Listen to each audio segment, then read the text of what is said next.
A new survey by the Human Sciences Research Council shows that South Africa is making strides in its fight against HIV/AIDS.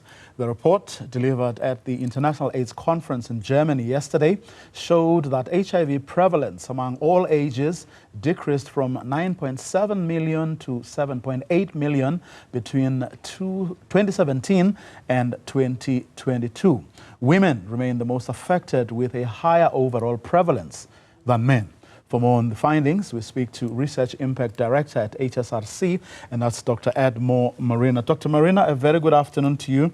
Thank you very much for your time. The number is still way too high.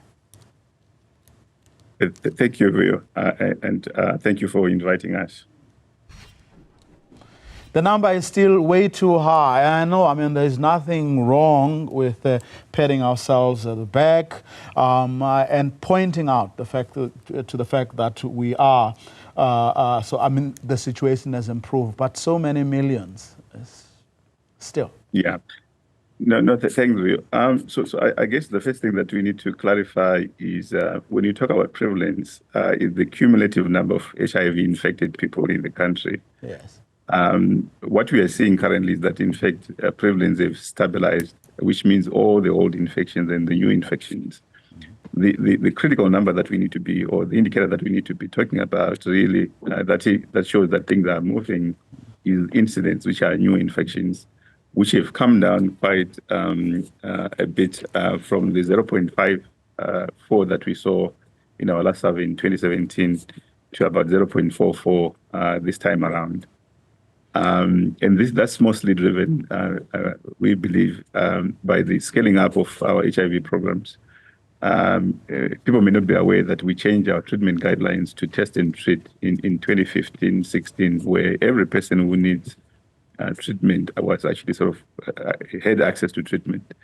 And we've seen the numbers rising from about, over 70, just over 70% to now about 80% of all the population, accessing antiretroviral treatment. So there are strides that we're actually seeing. Yes, the number remains high because people are now they still survive when they are on treatment. Because of ramping up of antiretroviral drug programs. But then that, Dr. Marina, offers no comfort. Certainly, if we look at the prevalence, if we look at how females continue to be disproportionately affected by with the prevalence of 16.4% as compared to males, who are at 8.8% of all ages, that suggests an abnormality of sorts, of whatever kind. Mm-hmm. Yeah. Yes, we still have a long way to go. The target really is to eliminate HIV by 2030. And if we have to do that, then we need to have, the comprehensive programs that we actually have, the various prevention programs, in all its sorts of forms. Currently, there's a big vibe around the conference with the new injectables that actually prevent HIV infection. It's a single injectable taken, that can taken every 3 months or every 6 months. It's not necessarily available at the moment, but it's one of the tools that is being proposed. And all the other social behavioral, interventions that we actually have to look at. Yes, women are proportionally affected. Biologically, women are more susceptible to HIV, or they are at higher risk of getting infected. But that does not negate the fact that, in fact, we need to do more to prevent new infections. Remind us again of the factors that make women more susceptible. Yeah. So it's a number of factors. One of them, is biological.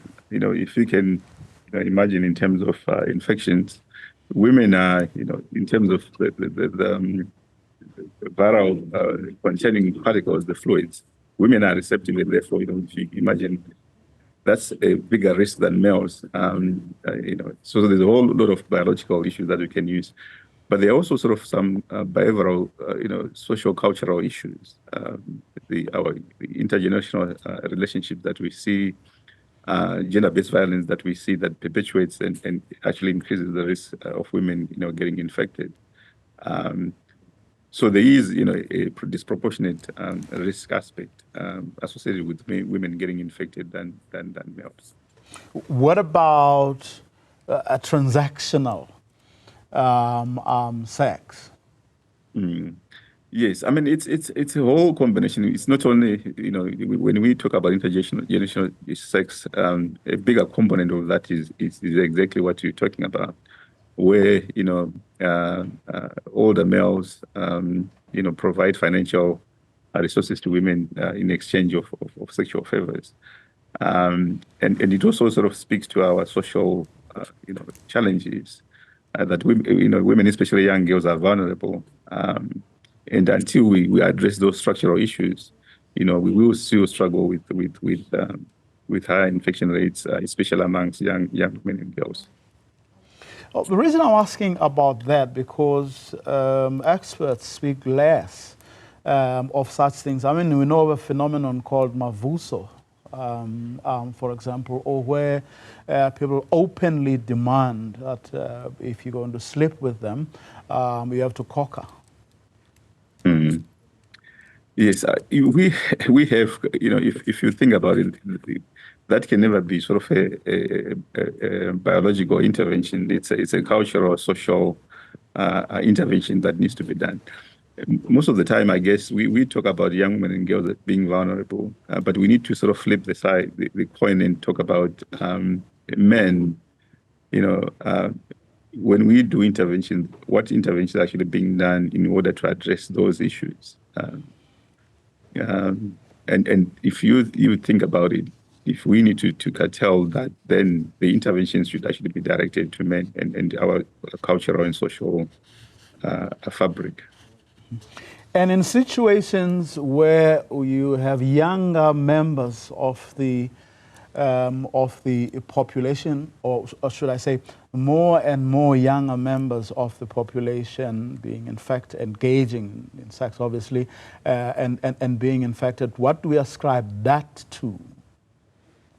Okay, sorry, can you just repeat that question again? I'm saying in situations where we have younger members of the population who are not of working age, for example, who are still of school-going age, or even like sitting at home, but they are not at a stage where they can exercise, the economic power relations when they engage in sexual activities.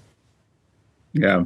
So if you look at pediatric infection, I mean, that's children. The bigger pool of that is coming from mother to child.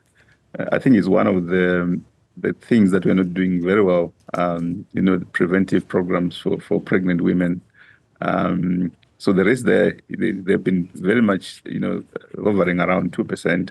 The target is actually to eliminate all mother to child transmission.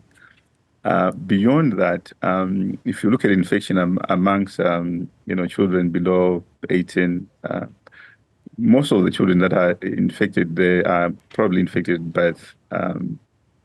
There could be instances where, in a sense, if you look at some of our gender-based violence and sexual violations, there may be cases in which, children are being infected, but we don't. I mean, the survey didn't actually look at those aspects. What has happened there, Dr. Marina? Because I remember one of the big and celebrated victories in our fight against HIV and AIDS was the prevention of mother-to-child transmission, and which, correct me if I'm wrong, was this like flagship program that did well over the years. Where did we drop the ball, or what happened? Yeah. So if you look back, I mean, the early days, when antiretrovirals became available, more readily available, we did quite well. And so we reduced infections, I'm pretty sure from this 16% to now about 2%. The challenge with the 2% is a combination of a number of things. Women presenting late at clinics to be initiated on treatment, on preventive treatment. as well as health systems that are not necessarily sensitive enough to be providing those services. So there are a number of facets that contribute to that. And as I said, it's a combination of, if you look at the requirements for antenatal care, women are supposed to be tested as early as possible, and therefore, put on treatment if need be. But women come late, which means, if you look at it in terms of, the various interventions, we need to be having our community health programs working, encouraging women to test early, and therefore to actually access treatment, as well as revamping our healthcare system to be sensitive about, that. So we need to do more. I think we probably relaxed a little bit, and yeah. So there's more that needs to be done on that.